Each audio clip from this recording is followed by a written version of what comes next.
It's no secret that Alex Hormozi is setting the standard for content creation and is absolutely blowing up from a personal branding standpoint. In this video, I'm gonna break down the top 4 lessons I learned from him when it comes to content creation and how you can apply these to your own business right now in order to secure massive success for yourself in the future. The first lesson is something that Alex has recently made public, explaining what's brought him to change his mind about content creation as a whole. In the past, he's said things like, screw content, just run ads, and that he doesn't want to be known, just rich, which is obviously in total contrast to his current strategy. He recently walked us through his epiphany and how he's changed his mind on what he says is a belief that wasn't true when it comes to content. Now, it started with the realization that the biggest brands today are built on media or attention. And today, that resource is attention. This is evident everywhere you look. People's attention spans are fleeting, and everyone is absolutely glued to their phones all the time with no sign of that stopping. And on their phones, they are usually buried in TikTok, Instagram, and YouTube. Even TV commercials have taken a dive because as soon as an ad comes up, what do? They reach for their phones. On YouTube though, sponsored ad views are about 3 times higher than they are on television because most people are already on their phones when they're on YouTube and they don't have a second phone that they can pick up to distract themselves with. Now, all this to say that the companies that can harness this attention will see massive benefits in the long term. Attention is the new oil, and the wealth of the future belongs to those that can mine the attention of the masses. Lesson number 2 is all about leverage, or the difference between what you put in and what you get out. Now, obviously in business, the game is all about widening this gap, but how? In Naval Ravikant's Almanac, he breaks down 4 types of leverage, being labor, capital, or using other people's money, software code, something you can write once and continue to add user after user to with little to no additional costs on your end, and media. Now, the reason brands that can harness attention become so powerful is because they have this level of leverage that compounds on itself. They can create one video, do the work once, and more than one person can view it. Now, when you look at it this way, you start to see that the piece of content you're creating is not the actual output. It's not about how many reels you create or posts or videos, but it's about having one more person see it. The output is the audience. You now have something you can do once that continues to generate results for you over and over. And by the way, having the right strategy here matters. That's why we push YouTube as the foundation of a solid content strategy so that you can get the most leverage. And if you want more on that, check out my training over at get.upperhandcreative.com/learn. But people are catching on to this. And right now, a lot of the content on YouTube is subpar, according to Mr. Beast. But people will figure it out. More and more people will recognize that this is where the future is headed, and they're gonna jump on the trend. And just like the trend of Instagram and Facebook ad costs that we've seen in the past, competition will rise. It'll become harder and harder to rise through the noise and build your audience. So the best time to start this was yesterday, and the next best time is now. If you understand that content is a long-term play for your brand and it's where the future is headed, then you can jump in now and cut your teeth, fully understanding that it could be 6 months to a year before you even start to see results. But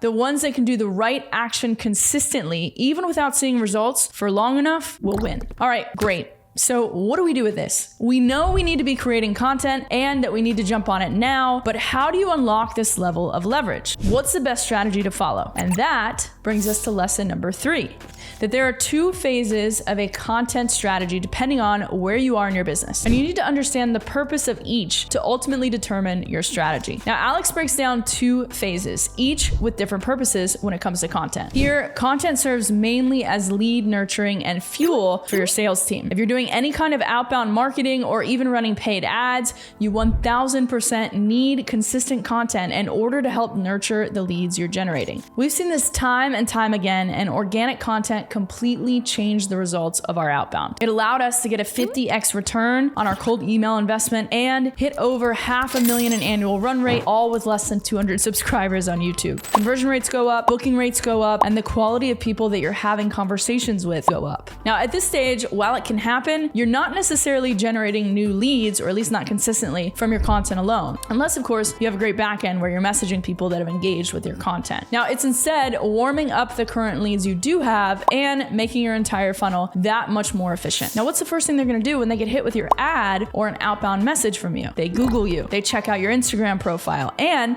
if your most recent post is of you and your grandma from 6 months ago, they're quickly moving on. Now, in this phase, consistency is more important than volume though. So as long as you have some recent authority building pieces of content so that people can see, as Alex puts it, that the doors are still open and you're in business, that's typically all that's needed for them to take the next step with you. You should also be keeping a library of your best content so that you can hand that to your sales team. And now they have tons of ammo for objection handling or frequently asked questions or even following up. Phase 2 is where you're likely already creating content consistently, your outbound and paid ads are humming, and you have a source of traffic that's converting pretty well for you. Now it's time to crank the volume on what you've been doing. Now the purpose here is now shifting directly to client acquisition, but this requires a massive shift in volume. Now Alex said they 10x their results when they 10x their input, which meant going from posting 7 times a week to roughly 80 times a week. Now again, this is not necessary for brands that are just starting out with content creation. When you get to this point, to sustain both the consistency of phase 1 and the sheer volume of phase 2, you have to have a machine doing most of the work for you, and you have to have solid processes in place. There's no way guys like Alex or Grant Cardone can put out the amount of content they do if they had to spend 3 hours a day making reels or editing their own stuff. Now, this is what we've been able to do for our clients and remove them from this process entirely, helping them to not only stay consistent, but also produce more of what was working. Content allows you to control the conversation. And unfortunately, no matter how good your work is, no matter how good your product or service is, if you put out less content than your competition, even if you're more of an expert than, say, a lower value competitor, no one will ever know if you can't dominate that conversation in your industry. So the point here is you either need to A, start posting something, then do it again and be consistent, or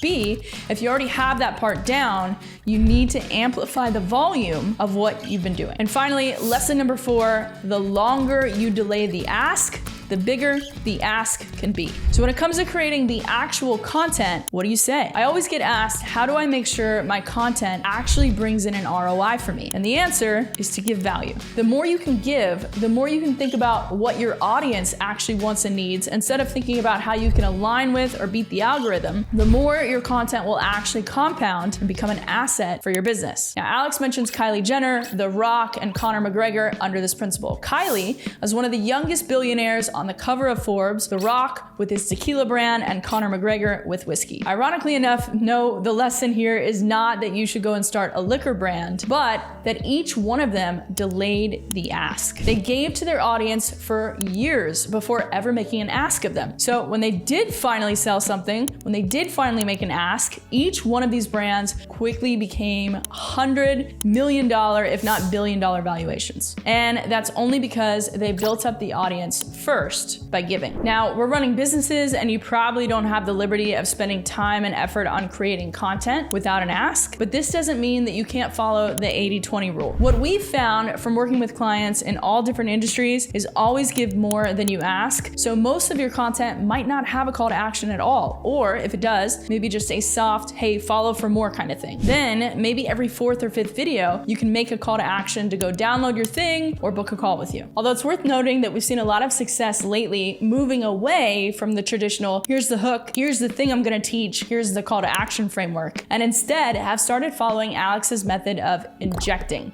So he films 2 versions of every call to action that he has. So for example, follow me or subscribe, share this with a friend, go get my book, get this free course, etc. And then he injects these calls to action throughout the longer form piece of content. Now, he said that this strategy alone has helped him significantly grow his podcast. Either way, the point is that in every piece of content you create, put your audience first and obsess over how you can serve them rather than worrying about how to get views or go viral. This will translate every time. So to recap, ultimately the brands that understand that the game has changed, that attention is the new oil, and they take action to go all in on it now are the names we'll know next century. Be willing to put in the work to delay the ask and give to your audience without necessarily seeing the results, and be patient. It's only gonna get more competitive and and more expensive. So start today. And whether you're just starting out and in phase 1, trying to post consistently, or you're in phase 2 and trying to turn up the volume, you need a system to make content creation simple and easy to scale at any level, which I'll be breaking down in detail in my next video. So make sure to hit that subscribe button so you can get notified, and I'll see you there.